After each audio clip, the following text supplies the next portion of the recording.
Welcome to movies tunnel. आप सभी का स्वागत है मूवीज़ टनल में। आज क्रिस्टोफर नोलन की सबसे बड़ी फिल्म रिलीज़ हो रही है द ओडिसी, और मैं जानता हूँ आप में से बहुत से लोग थिएटर जाएंगे बिना ये जाने कि ये कहानी असल में है क्या। तो रिव्यू से पहले मैं आपको 2 मिनट में वो बताता हूँ जो ये फिल्म आपको नहीं बताएगी, सो डैट आप थिएटर में 10 गुना ज़्यादा इंजॉय कर सको। ये कोई नॉर्मल कहानी नहीं है, ये लगभग 3000 साल पुरानी कहानी है। तो सबसे पहले द ओडिसी है क्या। ये एक एपिक पोएम है जिसे लिखा था एक ग्रीक कवि ने, होमर, लगभग 3000 साल पहले। ये दुनिया की सबसे पुरानी और सबसे इम्पोर्टेंट कहानियों में से एक है। अब यहाँ एक ज़रूरी बात, होमर ने 2 महान कहानियाँ लिखी थी।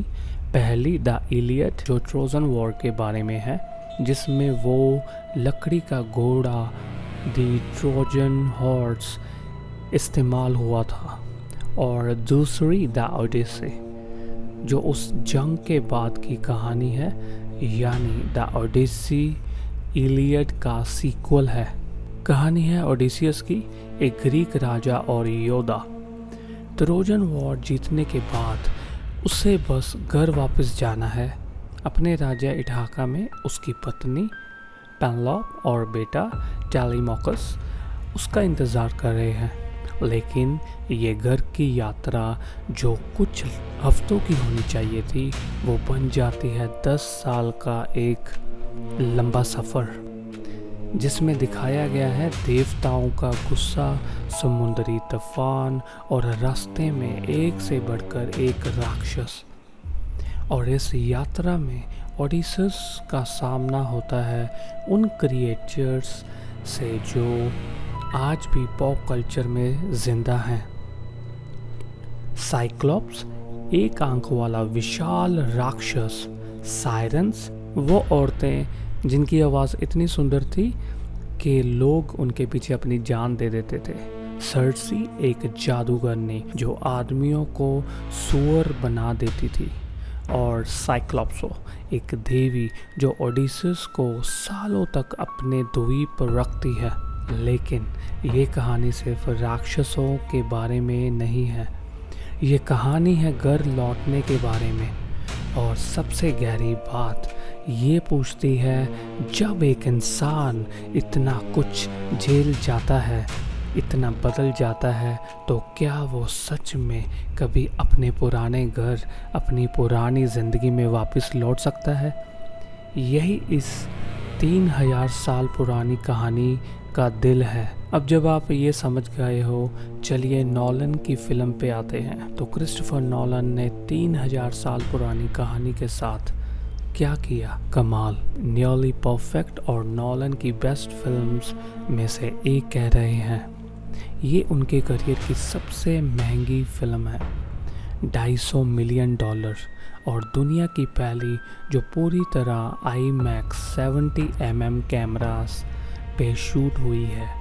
ये एक बड़े पर्दे की फिल्म नहीं है, ये सबसे बड़े पर्दे की फिल्म है। मैट डेमन ओडिसस का रूप में बहुत ही कमाल है। उनकी परफॉर्मेंस की बहुत ही ज़्यादा तारीफ हो रही है। और कास्ट में Tom Holland, Anne Hathaway, Zendaya, Robert Pattinson, Charlize Theron and Lupita Nyong'o, एक से बढ़कर एक। हर सेट पीस स्टनिंग है। जायंट्स, सायरन्स, साइक्लोप्स, तूफान, लेकिन जो चीज़ क्रिटिक्स को सबसे ज़्यादा छू गई वो है इसका दिल। ये सिर्फ एक एक्शन एपिक नहीं है, ये उस आदमी की कहानी है जो ये जानने की कोशिश कर रहा है कि क्या वो इतना बदल जाने के बाद सच में घर लौट सकता है।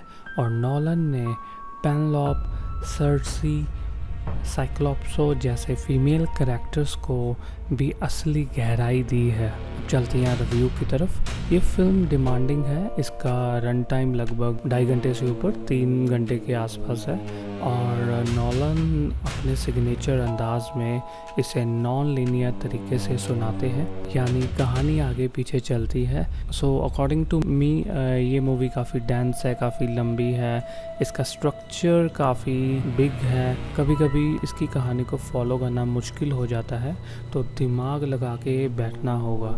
आपको हर फ्रेम हर सेकंड पर ध्यान रखना पड़ेगा, फोकस रखना पड़ेगा।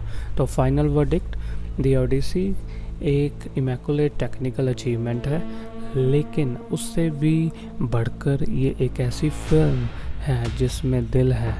ये बोल्ड है, बहुत ही डिमांडिंग और डीपली मूविंग है। और एक चीज़, इस मूवी को बड़ी स्क्रीन पर देखना बहुत ज़रूरी है, आईमैक्स में।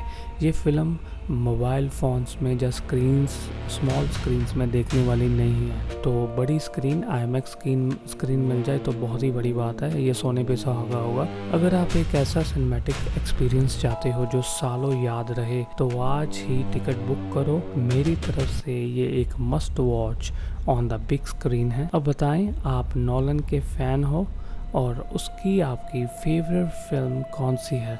इंसेप्शन, इंटरस्टेलर या ओपनहाइमर? कमेंट्स में बताओ। अगर ये रिव्यू आपको पसंद आया तो कृपया लाइक करें, सब्सक्राइब करें, शेयर करें, क्योंकि हम बहुत ही वंडरफुल टॉपिक्स, मूवीज़, सीरीज़, इनके बारे में रिव्यूज़ लेकर आते रहेंगे।